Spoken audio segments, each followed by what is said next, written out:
Should I take my, oh, I don't have to.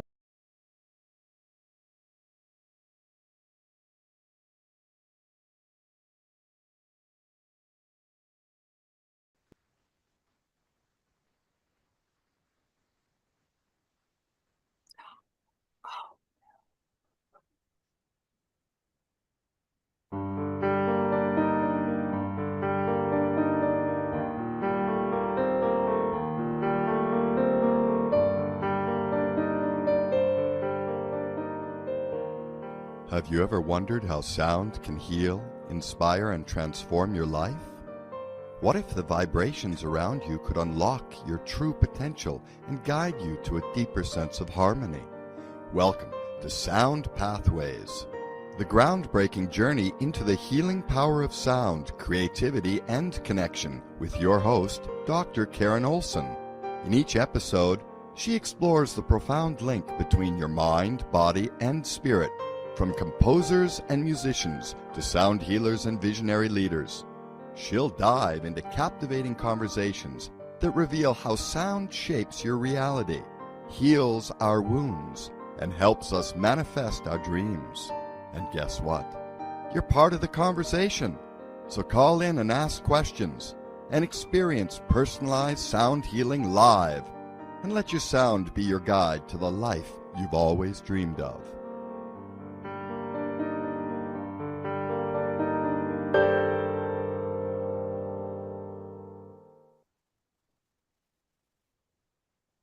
Hello and welcome. Today we're going to be talking about the mystery of following the spark of creativity.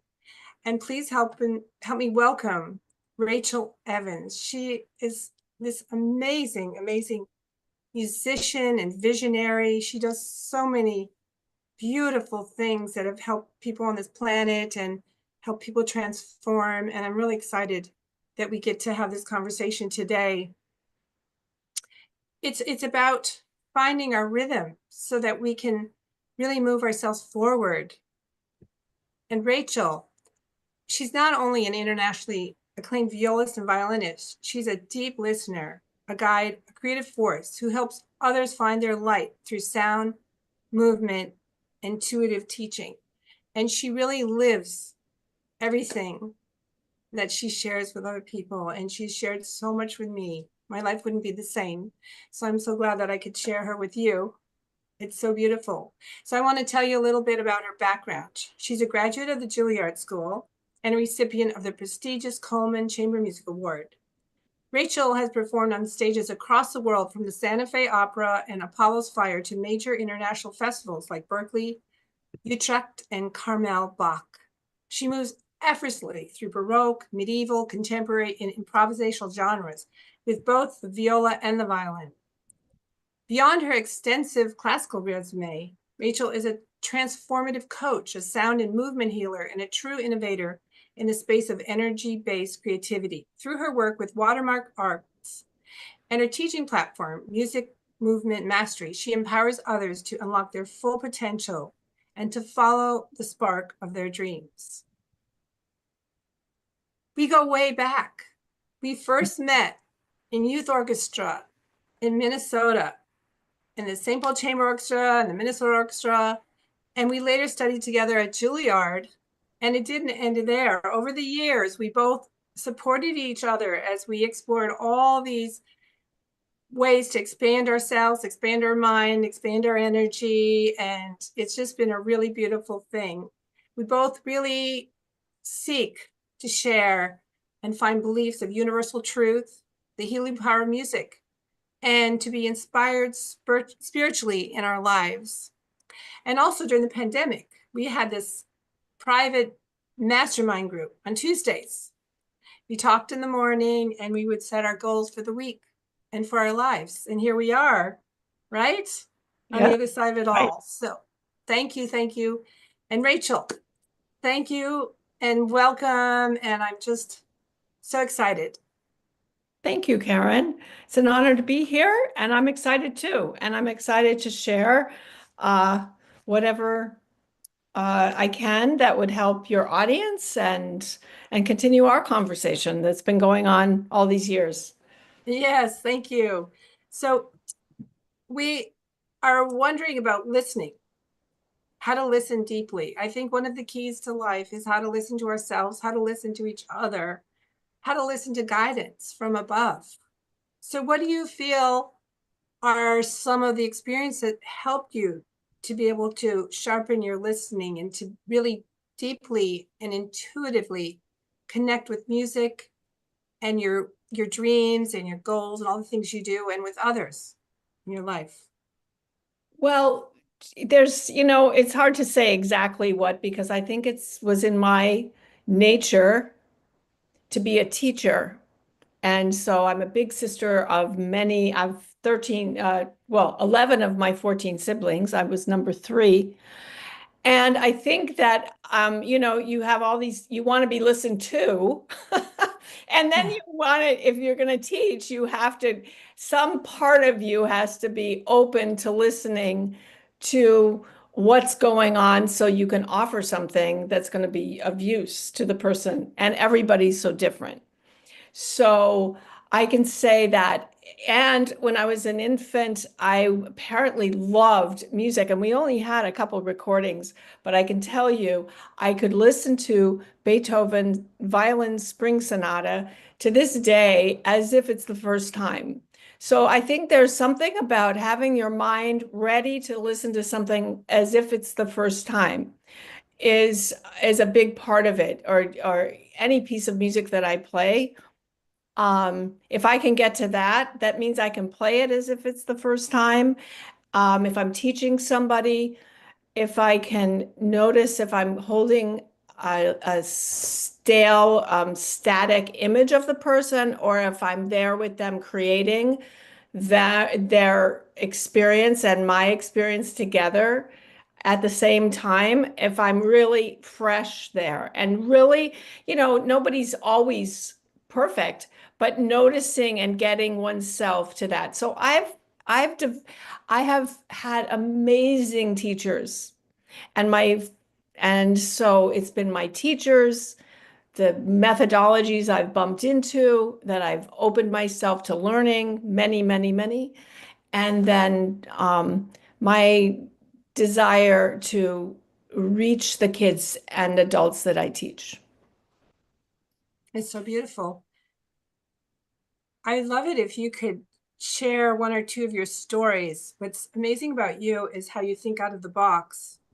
And here we are, where we could talk a whole many shows just on Shop Talk about playing the stringed instrument and all that there is to that. But when you can think about the whole person, the whole student, and I know there's been a number of times when a child's been really blocked and they're really suffering and they just didn't think they could go on, and you find this way to just transform and change their lives, and they go on to soar.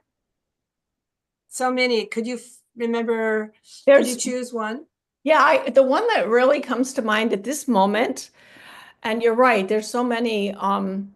There was a young boy who came in. He was an excellent student, actually. And he came in one day and he was kind of off, like dizzy, a little off. And I said, "What's going on?" He said, "Well, I was playing football and I got knocked down." So I know that, you can have residual, and I had learned something called educational kinesiology, and I knew it could be useful. So I said, "Well, okay, would you want to do one of these balances, they're called?" And I said, "But we need a goal. What would be your goal?" And he said, "Well, if you get a touchdown, the coach calls you by a special name. And I really want to be called by that name." And now I got to tell you, my idea of the person was not that he was an athlete. And so I was nervous at first. And I thought, well, no, you got to bring God into it. You've got to bring in the divine relationship and give it to them. Like, I'm not doing it just myself. So I just let that go.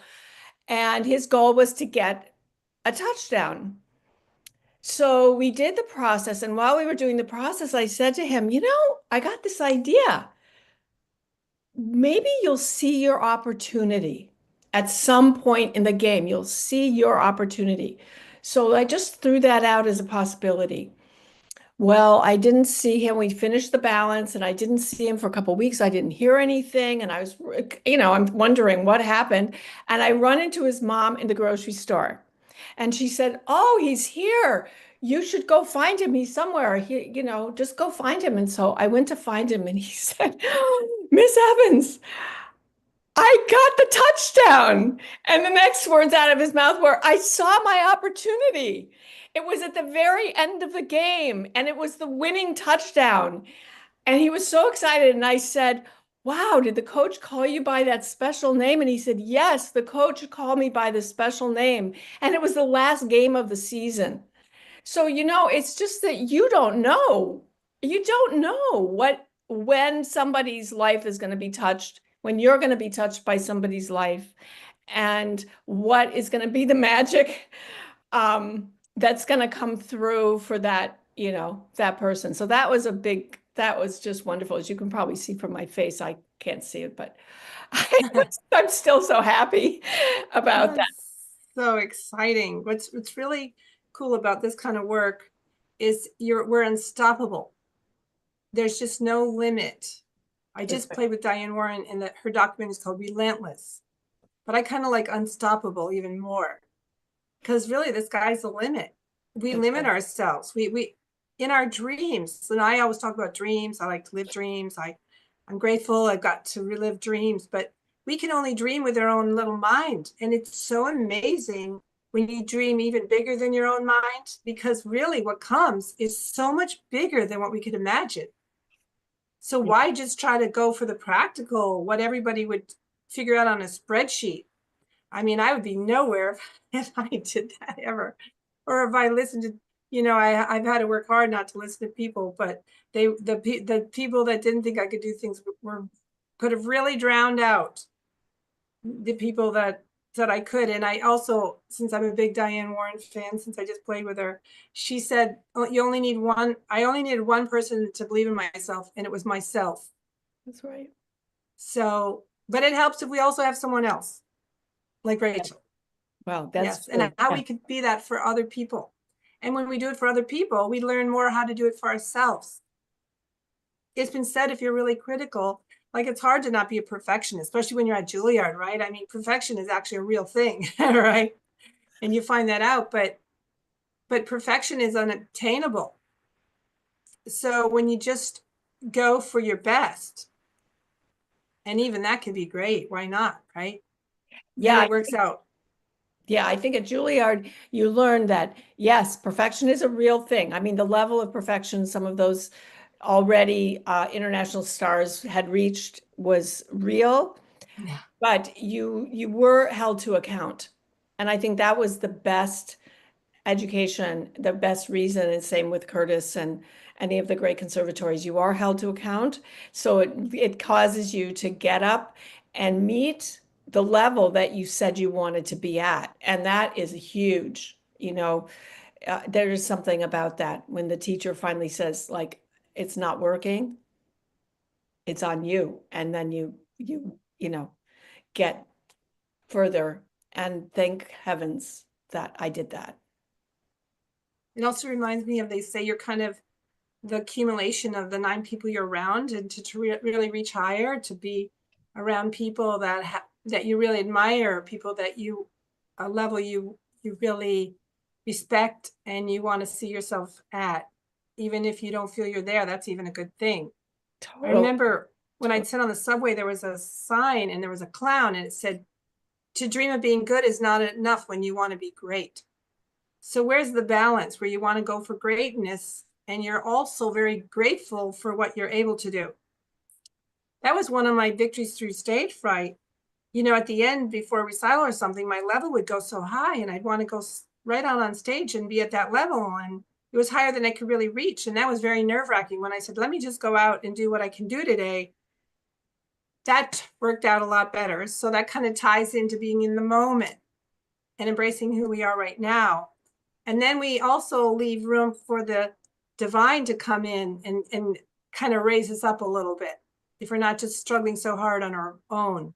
I never thought of it that way. I like that idea. Yes, So we're Absolutely. talking so much today about creativity, which is, you can interchange it with a spark, with inspiration, all of those good things. And some people might feel disconnected, like think some people, there's just a tendency, I know I've had it where, well, that person, of course, they could do it. Look at everything they have, and they're so lucky, and they got the money, and they got the connections, and they have the background, and they have all the technique. Of course, they could do it. But what about me? And we can feel kind of left behind and not connected. And that's when we really have to get busy and dig deeper and find out who we are, because nobody else can do who we are any better than us. But what would you have to say to people who feel blocked or are listening? They say, well, yeah, they had this and that, but what could I do? Do you have any thoughts for for people that are feeling stuck or discouraged? Well, get out a piece of paper or get out a journal, first of all, and start writing exactly where you are.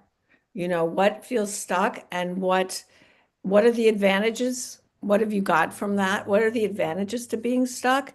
What would be the disadvantages to being on easy street as you imagine it? And really look, because you'll find out why some part of you feels safer or it's more intelligent for you to be stuck. So really look at that. I learned that from Monica Ion. She has wonderful work, and boy, is that great. Or you can look at what's incomplete. Where do I feel incomplete with something that might be causing me to feel less than worthy of being unstuck? And then you can, write that down and what the impact of that is. So I think that a lot of times we have to look at where we're, quote, stuck and kind of embrace that stuck person.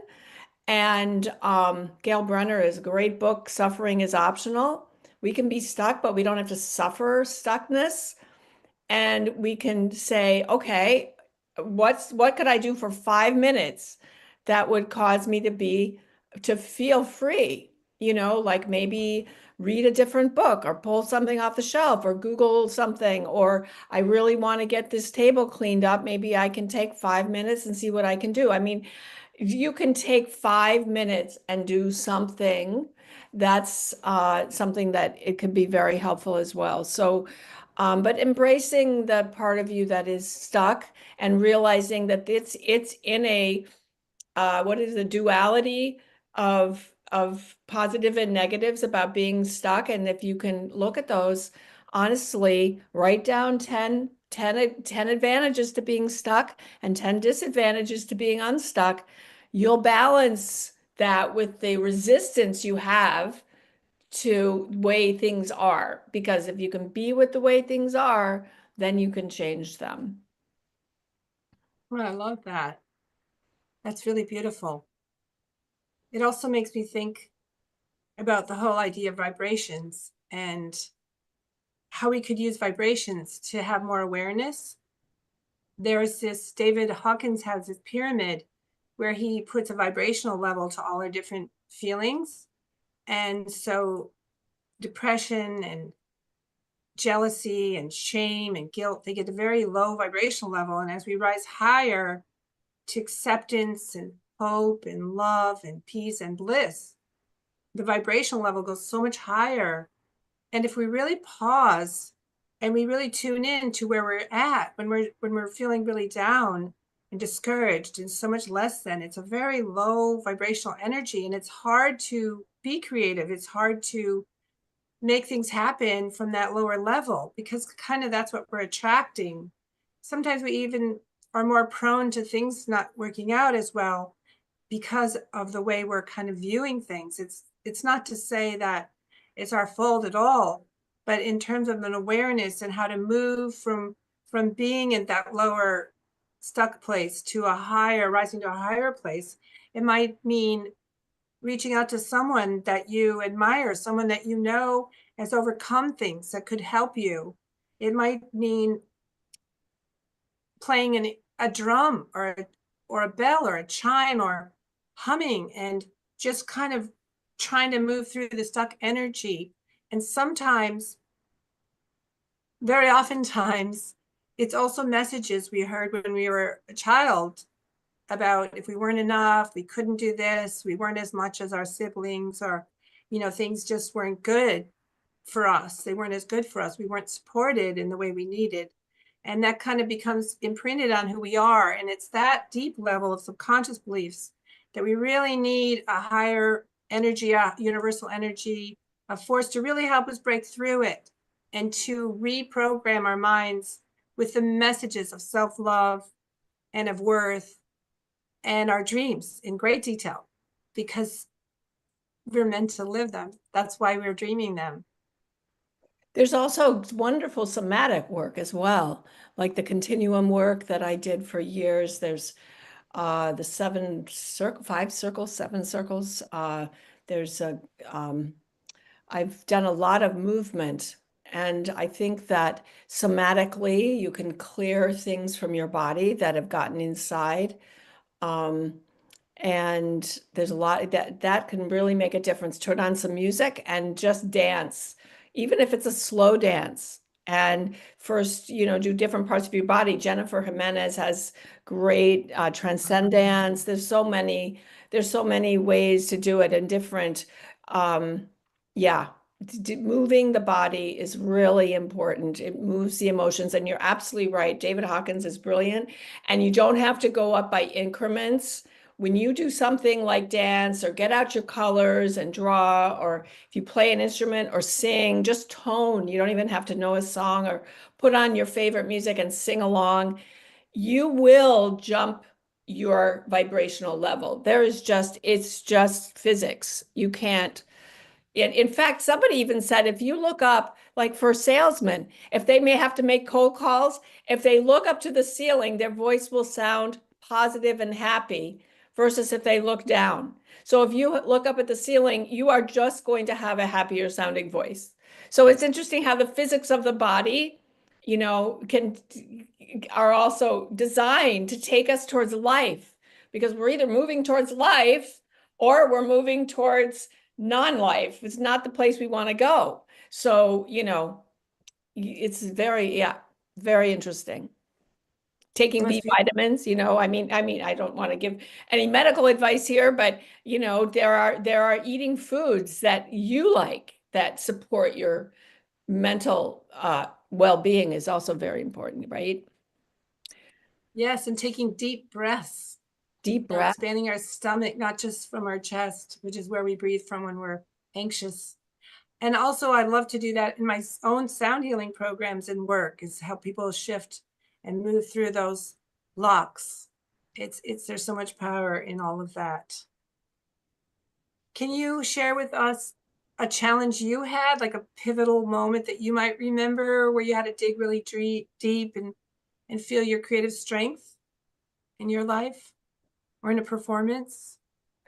Well, I've learned to surrender. I guess I was really fraught on my day of my Juilliard audition, the driving out there. I was in a quartet and driving out there, and I was terrified, and I'd had a very difficult year away from home for the first time. And of course, if you live in a family of 14, you've got an internal structure that is profound. And you go by yourself in your own room in a house full of people you don't know. I didn't have any money for a dorm or anything. I didn't have enough food to eat. I didn't have money for food very much. So my mental health was challenged.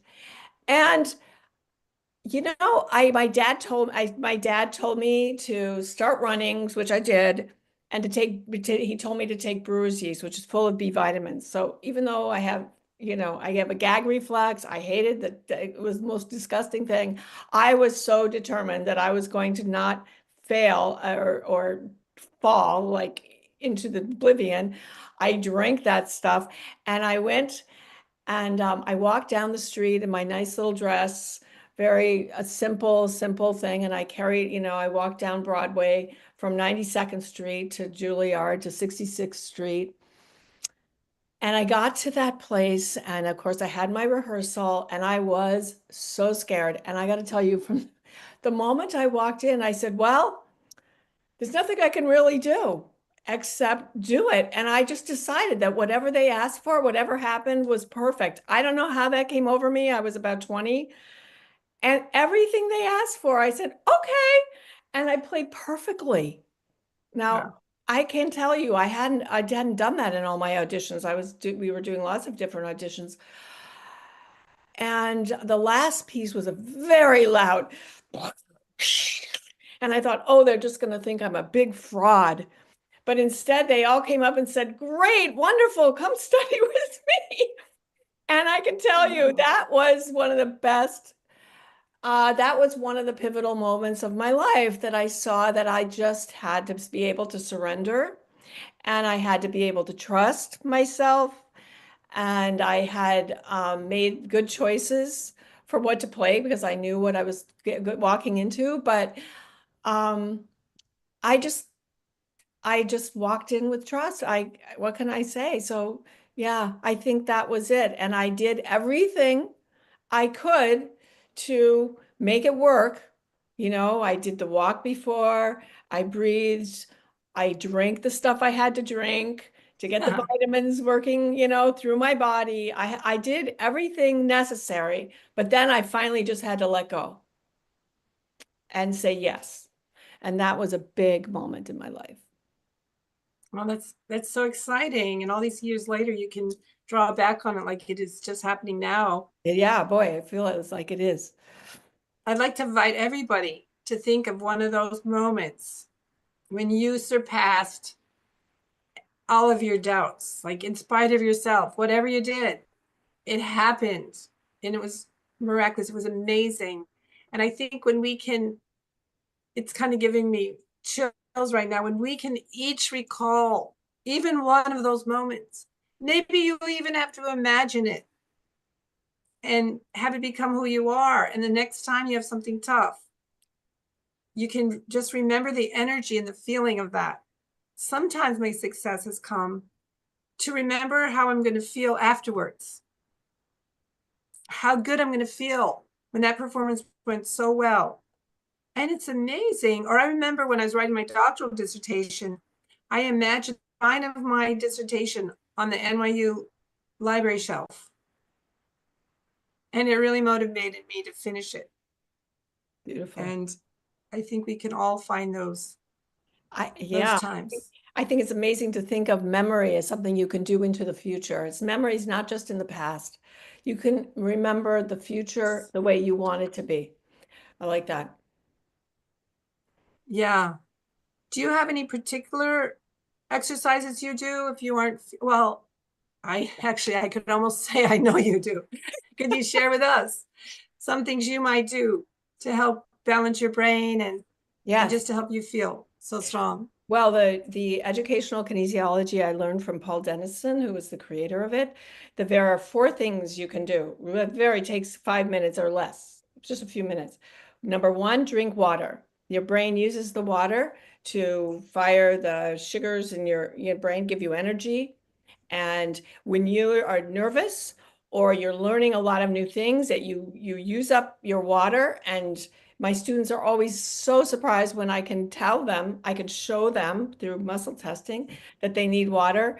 And every time they drink it and they see that they're strong and then they go to do the thing, they really notice. So they're always asking me, see if I need water. Usually that means they do, but it's fun. And so water's first. Second of all, we have these points. They're called kidney 21 points here, and they're just at the top of the collarbone, and you cover your navel with one hand and you in either side of your sternum, and you just really give those a good rub, and for about 15 to 30 seconds. And I have one hand that's down here on my belly here, covering my navel area to ground me. So, and I rub those, and then I switch hands. So I do it with both hands. This frees your eyes, and it also gets your electrical, charges, positive and negative. There's a great book called The Electric Body. And so here, or maybe it's The Body Electric, I can't remember. I read it many, many years ago. So that's a very important one and great for if you're sitting in front of the computer a lot. Then after you do those two things, you can cross crawl, which is to take your left hand, you could do it sitting down and lift your right and touch your right knee by lifting your leg and do the same thing on the other side. So your right hand touches your left knee and your left hand touches your right knee. You can also do this standing up and just do this for 1 to 2 minutes. It's fantastic. And it gets your midline active and so this is just a warm up for everything. Gets you present also in what you're doing. And then you can take 1 foot and you can see if you cross your hands like this and see which thumb is on top. Some people have the right thumb, some people, mine is on the left. So I prefer to put my left ankle over my right. And then I put my hands with my the backs of my hands facing each other and I take my left hand and so that my palms are facing and I put my fingers like the little church exercise and I just bring my hands down and up against my body and I just sit like this for 1 minute. And this And just, you put your tongue behind your top teeth? I guess so, yes, on the roof of your mouth. And you just sit quietly for a minute and it relieves that emotional and environmental stress, whatever traffic you were in or anything you're dealing with. And this is great to do with another person or your child or anybody who's upset. So you just breathe.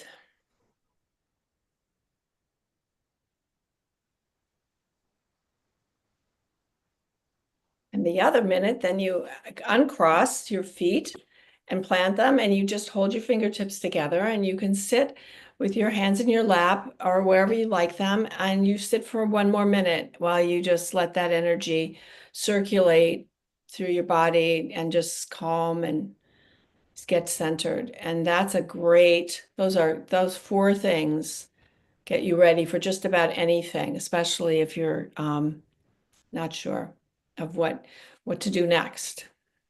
Thank you, Rachel. That's so calming. While we're in this relaxed state, you love to write poetry amongst your many, many things. Would you have a poem you might share with us? Well, thank you for asking. I had one I was hoping to find, but I didn't. I have a poem I found. I like writing some poems that are sort of rhythm poems. And so I couldn't find the one I had spoken, I've mentioned, but I'm cleaning up the inauthenticity that if you are you, I can't be me. And the other way too, if I am me, you can't be you. I think I can. It has been my motto. It has been in my core, keeping shut what could be an open door, an open world, an open sky. Now, Rachel, don't go looking for a why. Create yourself from your word without a maybe, but, or should.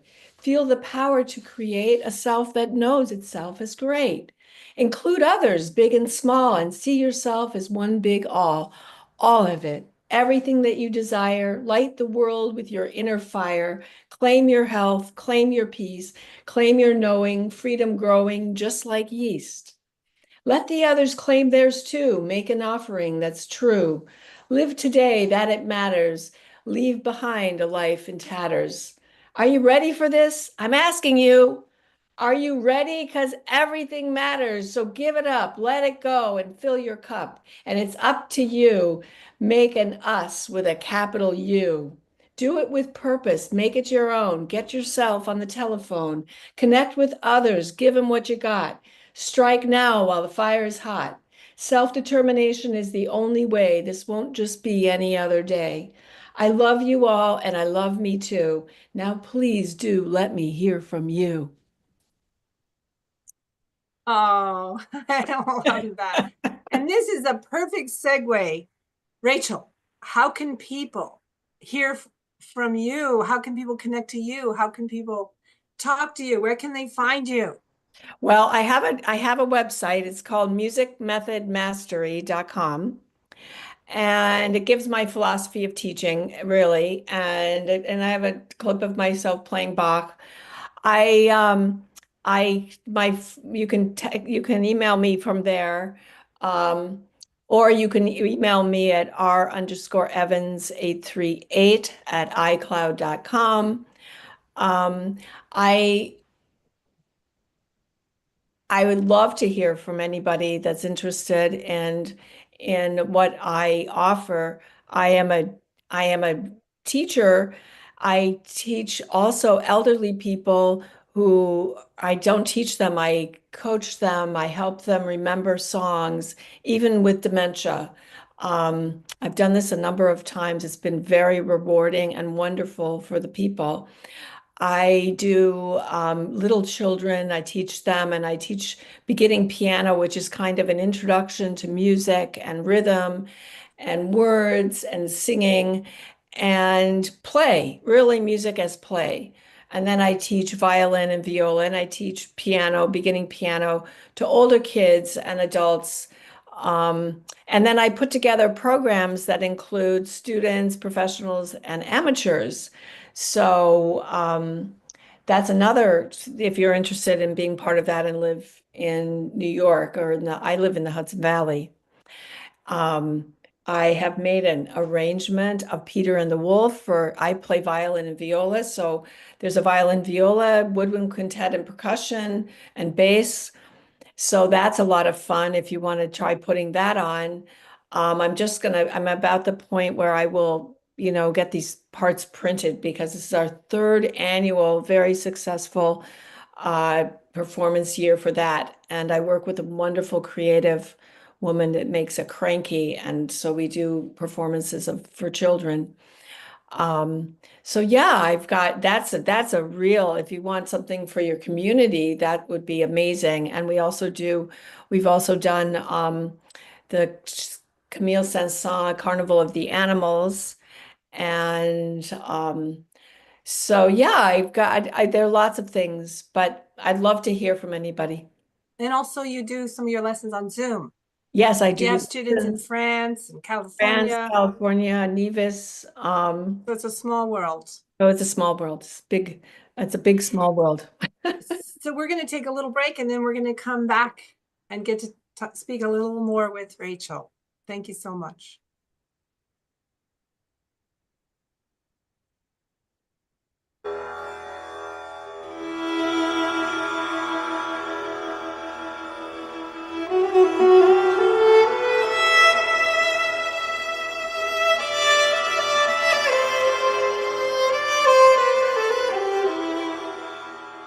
Are you ready to elevate your energy and awaken your dreams to their fullest potential?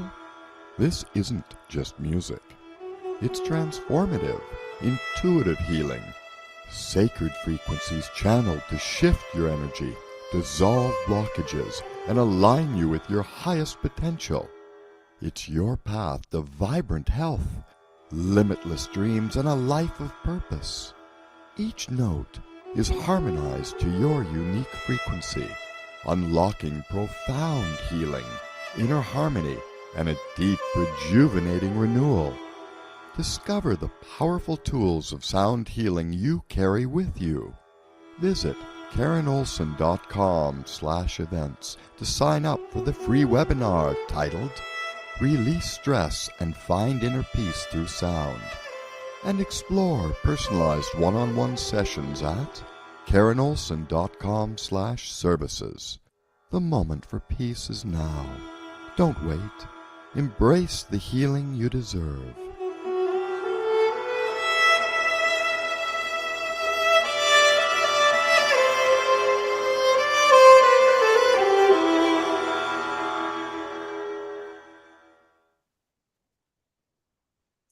Thank you. So we've been referring to a lot of different mind, body, spirit practices, as we're so connected and our minds are so powerful and moving our bodies and all of that.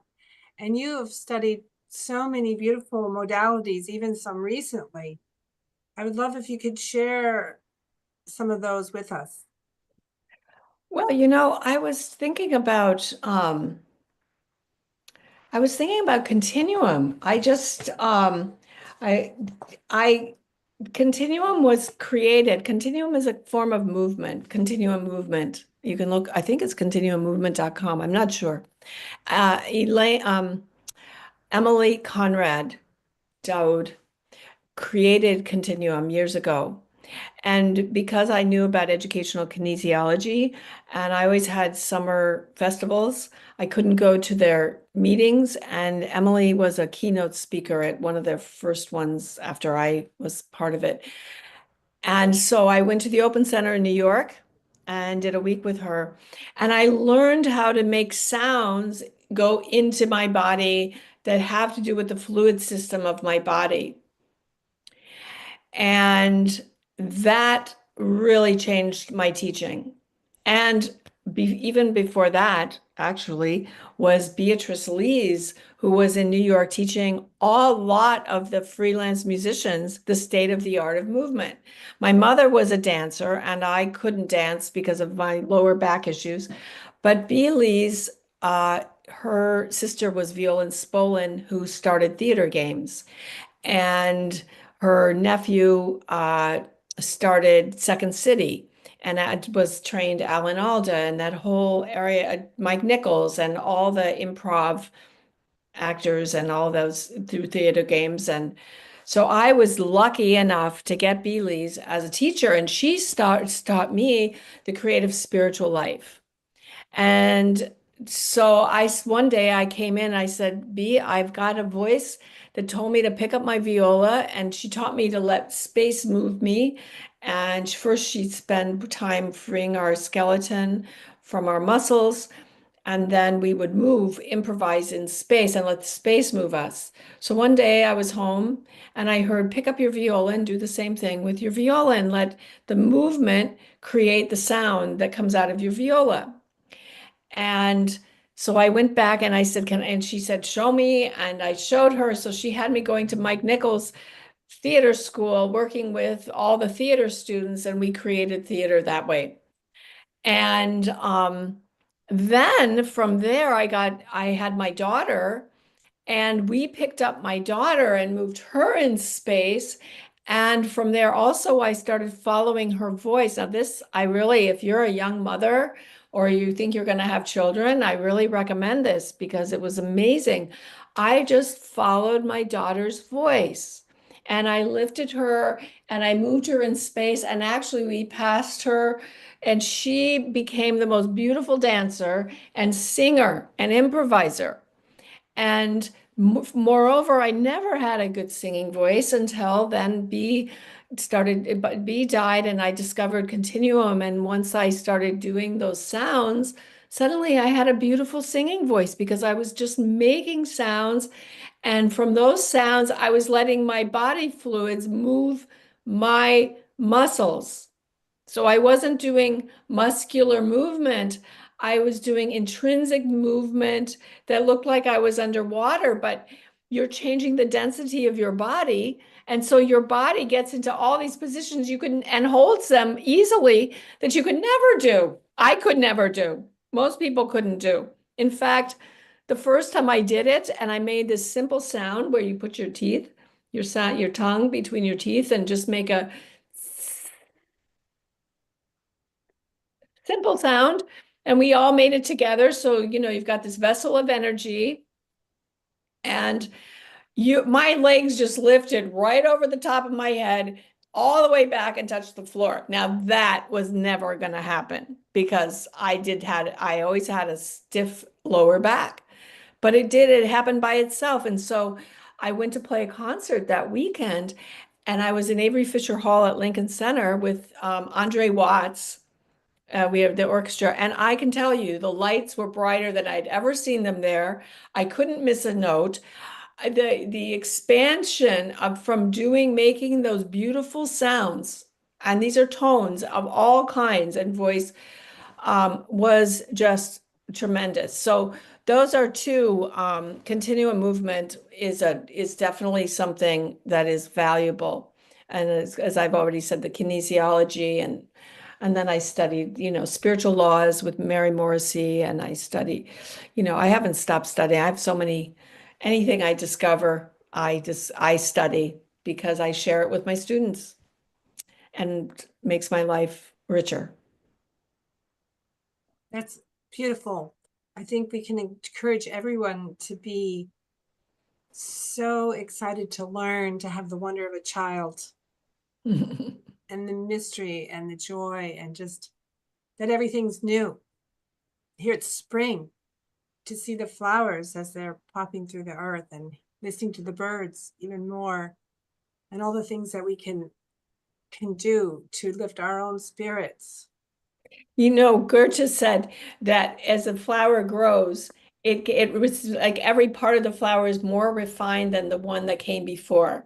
So if you talk about that David Hawkins um, thing, you can see that from down here, it all comes from the earth, and the negative things are just as important in our world in many ways as the positive because they cause us to grow, right? Yes. So as we grow and refine, and then we can find ourselves whoop, back there, and then we grow and we refine. And so it's like the flowers come back. They come back, the tulips reappear that I planted years ago, right?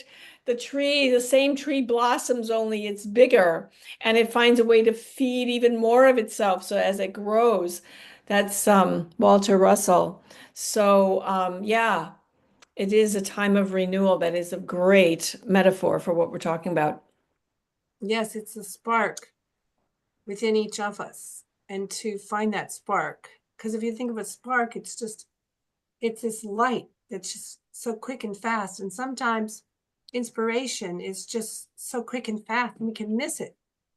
It's not some big announcement, that's some big banner that keeps repeating itself because we blinked and didn't see it the first time. It's sometimes they say it's a whisper. It's just, you might not even quite notice, but it's like, yeah, I'm going to think about that. Why don't I try that?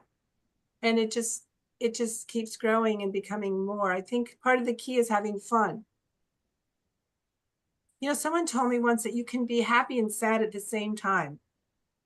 I think sometimes when we have really painful, difficult things going on, we are really committed to this very dark, deep struggle that we're having to deal with. And it's just, we have to survive. It's one foot in front of the other, doing what we can.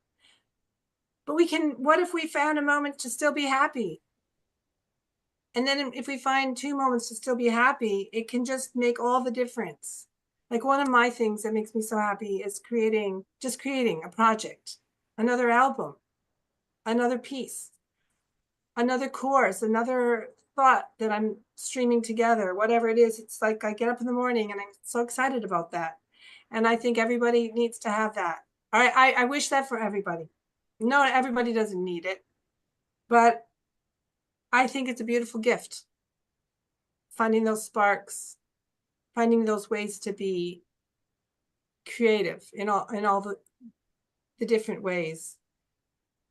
Are there any final thoughts about any specific creative habits? I think you've been mentioning them already, but just I just really want to keep encouraging people to say yes to their creative spark and whatever that might be. And it might not look like it's artistic. It could be how you deal with a coworker that's been a struggle and seeing that in a new creative way, or whatever the thing is. If it's been a certain kind of relationship that keeps repeating that you just don't seem to be able to let go of, or any way that you feel stuck.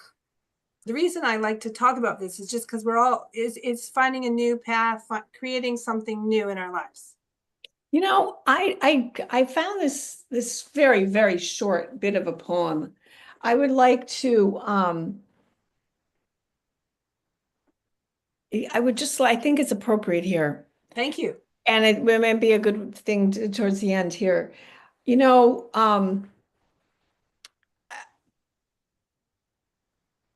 I think that there's something called an anhydrobiotic pod. It's one of those, it's like those little monkeys that they dehydrate and they send in the mail and you put them in water and they start to move.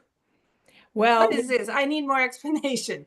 Okay, so these are the pods. Look, they're beautiful. They look like little uh like seed pods. This is something you can buy? Well, you could buy the little monkeys that you can buy for children, and you put them in water and Okay. they come to life. But no, there's something called an anhydrobiotic pod that is a living beings, little tiny little things that come to life in water. But when they're dry, they look like architectural or like seeds they have like a geometric shape, and they've got holes anyway, and they blow around in the wind in the desert. And then when the rains come, they find puddles and they come to life. And as the sun is drying those pods, those puddles, they create again their anhydrobiotic pod, and they go back and they can live for hundreds of years like that. Wow. It's really profound. I mean, life is just so amazing. And there's a great book called The Secret Knowledge of Water. Really recommend that book that talks about this. So I wrote this poem that had to do with my first boyfriend that I saw many years later. And I realized that this part of me had been buried because of, you know, but this is the end of the poem. Soft brittleness of frozen desire, how to melt you. And hydrobiotic pot of my soul desiring re-immersion into life, where to place a cool hidden spring to gently warm you, how to blow a certain breeze to carry you there, to coax light to shine ceaselessly upon you, and birds to sing to wake you to new life. Hmm. Beautiful. Thank you. I think that sums up, It you know, does. Thank you, Rachel.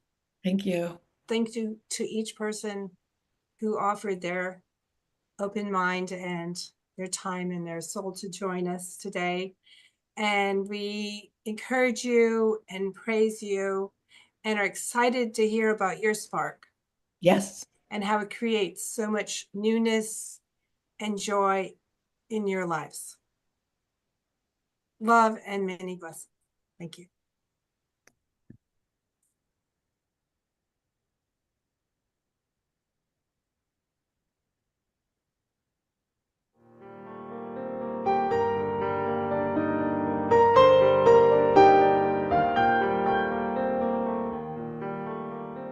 Thank you so very much for joining us on today's transformative journey. We're honored to have shared this space with you, and we hope you're feeling inspired and aligned with your highest self. For more insights, resources, and to continue your path of healing, be sure to visit KarenOlson.com, your gateway to deeper sound healing, music, and wisdom. Remember, Sound Pathways is here every other Wednesday at 9 p.m. Eastern, 6 p.m. Pacific on BBS Radio TV, Station 1. Until next time, stay aligned, stay inspired, and let the magic of sound guide you.